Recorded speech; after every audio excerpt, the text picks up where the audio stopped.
Bonsoir. Que la grâce du Seigneur soit sur vous. Amen. Avant toute chose, je vais remettre ce monde dans la main du Seigneur. On prie. Seigneur notre Dieu, notre roi, Papa, je remets ce moment dans tes mains. Je t'invite encore, Papa. Oh, ouvre mon entendement, fais grâce. Ouvre notre entendement, Saint-Esprit de Dieu. Au nom puissant de Jésus-Christ. Amen. Amen. Que le nom du Seigneur soit béni encore. Mon propos aujourd'hui, c'est confesser le langage de Christ. Amen. C'est ce qui m'est venu à l'esprit aujourd'hui. Confesser le langage de Christ. Amen. Nous sommes enfants de Dieu. Celui qui a accepté qu'il est enfant de Dieu. Et le Seigneur dit dans sa parole que toutes les choses anciennes sont passées, toutes les choses sont devenues nouvelles. Amen. Et nous devons confesser le langage de Christ, le langage de la vérité, non le langage de la réalité ou des circonstances. Amen. Là, que dans le livre de 2 Rois, comme ça, 2 Rois, verset 4 à 2 Rois 4, verset 8 à 37, il y a Moïse la Sinanite qui n'avait même pas demandé d'enfant. Et par le bien du prophète Élisée, la voilà qui tombe enceinte. Et des années plus tard, l'enfant dans son jeune âge, l'enfant meurt. Mais elle savait que cet enfant, elle n'avait pas demandé. Dieu lui avait fait grâce, Dieu lui avait donné cet enfant. Elle allait voir le prophète pour dire, l'enfant que tu m'as donné à la nuit pour paraphraser, il faut venir régler son temps passé, c'est parce qu'il m'a dit. Le prophète est venu régler la situation, l'enfant a été ressuscité. Mais dans cette douleur-là, à 2 reprises, on lui a demandé comment ça va. Il dit, tout va bien. Alors qu'il avait une mort sous la main. Amen. Voilà le langage que le Seigneur veut que nous emmenons à confesser. Parce que la réalité est beaucoup différente de la vérité. La réalité dans la circonstance de la dame, c'est que son enfant était mort, il n'y avait plus. Quand quelqu'un est mort, il faut l'enterrer. Mais la vérité est qu'il y avait quelqu'un qui l'avait donné cet enfant. Il avait dit que ma bénédiction n'est accompagnée d'aucun chagrin. Elle allait vers cette personne-là, vers le serviteur de Dieu. Le serviteur de Dieu venait régler l'affaire. Parce qu'il était celui-là, mais qui était envoyé par Dieu. Amen. Le Seigneur dit que toute grâce excellente nous vient de Dieu, du Père des Lumières, qui est en haut. Voilà que, il dit, sa bénédiction n'est accompagnée d'aucun chagrin. Donc, quand Dieu nous donne sa bénédiction, elle n'est accompagnée d'aucun chagrin. Mais si nous ne tenons pas la position que nous devons tenir lorsque nous avons la bénédiction, si nous ne sommes pas toujours au même poste lorsque nous avons la bénédiction, il peut arriver que la l'amertume puisse gagner la bénédiction. Il peut arriver que le chagrin puisse, comme de la rouille, puisse toucher la bénédiction. Amen. Parce que n'oubliez pas, le Seigneur a dit quelque part, il dit, s'il y a un complot contre toi, cela ne viendra pas de moi. Parce que le plus compliqué, le plus difficile, ce n'est pas d'avoir la bénédiction, mais le plus compliqué, comme dans le jardin d'Éden, le Seigneur les avait recommandé de cultiver, de garder. Donc le plus compliqué dans la bénédiction que nous acquérons, que nous aspirons, c'est de la cultiver, c'est de la rendre fructueuse, de la rendre productive, mais de la conserver. Donc dans ton cas, qu'est-ce qui l'engage que tu confesses? Amen. Voilà quelqu'un qui, ça fait des années, n'a pas encore eu d'enfant. Mais il y a un Dieu qui lui a dit à quelque part dans la parole de Dieu. Et l'enfant de Dieu, elle a cette promesse-là. Et le Dieu qu'elle sait lui dit, la stérile enfantera 7 fois. Qu'est-ce que toi tu confesses dans ton cas de stérilité depuis que tu n'as pas encore eu d'enfant? Quelle parole tu envoies devant ton Dieu? Quel langage tu tiens devant ce Dieu-là? Il dit à quelque part dans le livre d'Ésaïe 66, verset 9, il dit, est-ce que moi j'ouvrirai le sein maternel pour ne pas laisser enfanter? Dit l'Éternel. Moi qui fais enfanter, empêcherai-je, moi qui fais naître, empêcherai-je de faire naître? Donc s'il y a un complot qui vient de toi dans ta situation, cela ne vient pas de Dieu. Lève-toi et proclame ce qu'il dit par rapport à ta situation. Voilà que tu ne travailles pas. Ou bien voilà qu'il y a des difficultés qui commencent à s'annoncer dans la maison parce que c'est un peu compliqué. Mais qu'est-ce que Dieu dit? Il dit que tu seras les têtes, tu ne seras pas la queue. Tu seras devant, tu ne seras pas derrière. Il dit, l'eau et l'argent sont à lui. Il dit, ce qui est à lui est à toi. Qu'est-ce que tu proclames? Quel est le langage que tu tiens dans ta vie? Ce sont des langages de ce sont des langages de vérité.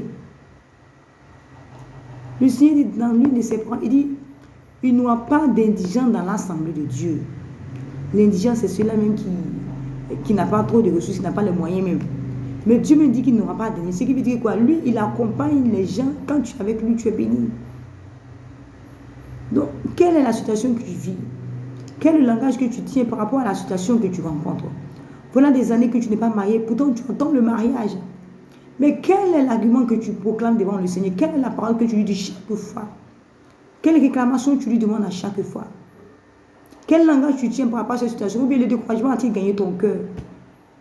Ne sois pas découragé. Parce que n'oublie pas, dans le livre de Daniel, voilà une situation. Les Israélites étaient à Babylone depuis 70 ans. Ça rentre dans les 70 ans. Le Seigneur dit dans 70 ans, je vais vous faire sortir de là. Vous allez revenir encore dans votre patrie. Daniel s'est souvenu de cette promesse-là et il s'est tenu à la brèche.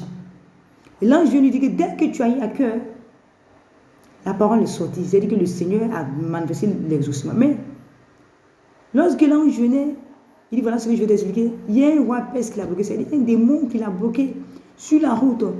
Et parce que Daniel persévérait dans sa prière, le Seigneur envoyait encore un autre ange pour déblayer cet ange démoniaque d'opposition, afin que Daniel puisse entrer en pleine possession, voir l'exaucement de sa prière.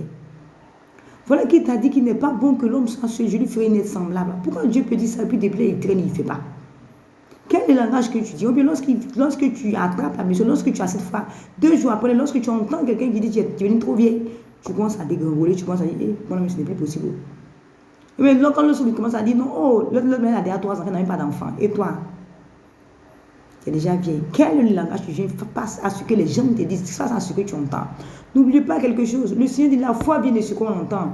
Donc le découragement vient aussi de ce qu'on entend. Quel est le langage que tu tiens devant ce que tu entends? Quel est le langage que tu tiens devant la réalité qui n'est pas du tout la vérité? La vérité est que le Seigneur dit dans ta situation, ma soeur, toi qui es célibat, que si 2 personnes marchent ensemble, que les 2 viennent à tomber, l'un va relever son ami. Mais qu'en est-il de celui-là qui est en train de marcher seul? La vérité est que le Seigneur est en train de dire que si 2 personnes couchent ensemble, oui, les 2 auront chaud. Mais si, qu'en est-il de celui-là qui sera chaud? Qui va se le réchauffer? C'est pourquoi il n'est pas bon que tu sois seul. Mais qu'est-ce que tu dis? Qu'est-ce que tu proclames? Il dit que nous faisons office d'ambassadeur de Christ sur la terre. Ce qui nous fatigue beaucoup, qui fait que souvent on a des difficultés nous à réclamer, c'est qu'un ambassadeur est venu pour un travail bien précis. Donc tu es office d'ambassadeur sur la terre.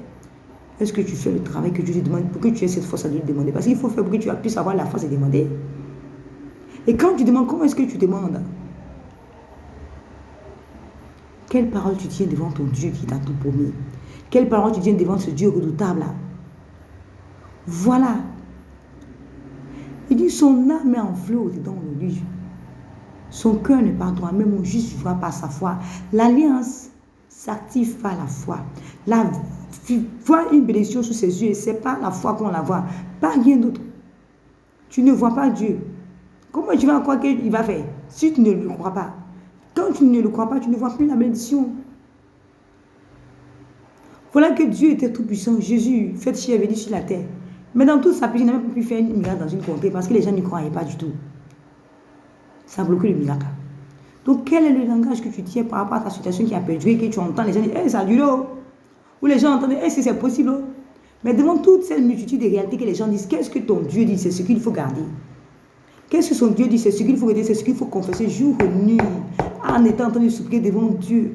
Il dit, mon âme est en peine. Tous les jours, ça repousse les temps. Elle l'a mortifié, mais elle était en peine. Jusqu'à elle a vu sa blessure, elle a vu cet enfant. Et toi, qu'est-ce que tu confesses, ma soeur, mon frère, dans ta situation? Là où les difficultés se sont annoncées dans la maison, là où c'est difficile. Qu'est-ce que tu dis à Dieu? Qu'est-ce que tu vas lui réclamer? Il dit, les clés du royaume sont dans tes mains. Ce que tu vas lier là, ça sera lié. Ce que tu vas te lier, ça sera délié. Et qu'est-ce que tu dis? Qu'est-ce que tu fais avec tes clés? Ouais, c'est cette clé-là que tu gardes et tu mets dans ta poche. Ouais, c'est cette clé-là que tu utilises et chaque fois que tu ouvres ta porte avec. Le Seigneur dit qu'il t'aime d'un amour éternel. Est-ce que quelqu'un peut être fond de toi comme ça, peut pas te laisser entendre, ils vont te faire passer ça comme ça? Qu'est-ce que toi tu dis? Le Seigneur n'intervient pas si quelqu'un n'ouvre pas la bouche.